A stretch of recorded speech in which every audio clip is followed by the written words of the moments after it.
Bismillahirrahmanirrahim. Assalamualaikum warahmatullahi wabarakatuh. Perkenalkan, nama saya Ruswan, NIM E28120013. Saya dari kelas AGT 1. Baiklah, pada kesempatan kali ini saya akan menjelaskan tentang tanaman alga. Jadi di sini saya akan mempresentasikan tentang pengertian alga. Dalam dunia tumbuhan, alga atau ganggang merupakan termasuk ke dalam dunia tampita tumbuhan. Talus karena belum mempunyai akar, batang dan daun secara jelas. Adapun ciri-ciri alga atau morfologinya, di mana pada yang kali ini poin kedua, merupakan organisme eukariotik, dan yang kedua, tubuhnya tersusun dari banyak sel. Ada yang uniseluler, bentuk benang, pita, dan yang multiseluler, bentuk lembar. Dan yang ketiga, ciri-cirinya atau morfologinya, struktur tubuhnya berupa talus, yaitu struktur yang belum dapat dibedakan dengan jelas antara akar dan daun. Dan yang keempat, memiliki klorofil sehingga bersifat autotrof. Dan yang kelima, reproduksi secara aseksual dengan fragmentasi, pembelahan pembentukan spora, maupun seksual dengan ogami dan sogami.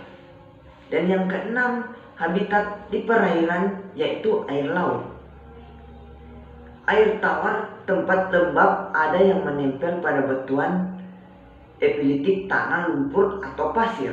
Epibalik menempel pada tumbuhan sebagai epipiktik dan pada tubuh hewan epizoid. Nah, itulah morfologi dari alga. Dan baiklah, kita lanjut kepada pigmen alga. Pada tubuh alga terdapat warna pigmen, yaitu phycocyanin warna biru, klorofil warna hijau, phycoxanthin warna terang atau coklat, phycoerythrin warna kemasaman, yang terakhir xanthophyll warna kuning. Itulah penjelasan atau presentasi yang saya bawakan terkait tentang materi alga. Selanjutnya,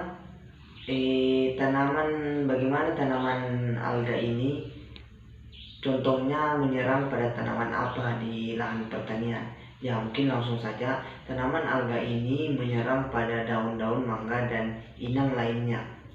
Adapun gejalanya, parasit alga atau yang biasa dikenal Pyrrhus terutama mengganggu daun-daun mangga dan inang lainnya, tetapi dapat pula mengincar cabang dan batang.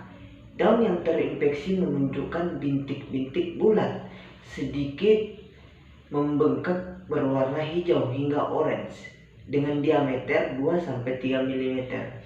Bintik-bintik tersebut dicirikan dari pertumbuhan bulu atau spora ganggang dan tepian yang kabur. Bintik-bintik dapat menyatu menjadi area yang tidak rata, ya, pada batang muda yang lebih rentan terhadap patogen tersebut. Tanaman alga ini dapat menyebabkan retakan pada kulit kayu yang mengakibatkan mati pucuk di banyak pohon. Daun-daun dari ranting yang menggantung rendah menunjukkan gejala yang terburuk. Bercak daun ganggang biasanya terjadi di daerah bersuhu dan curah hujan tinggi dan menyerang tanaman pertumbuhan yang lemah.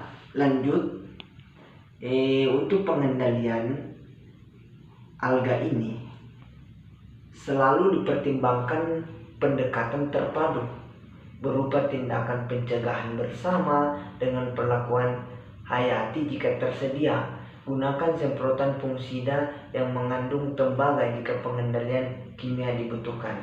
Pengendalian alga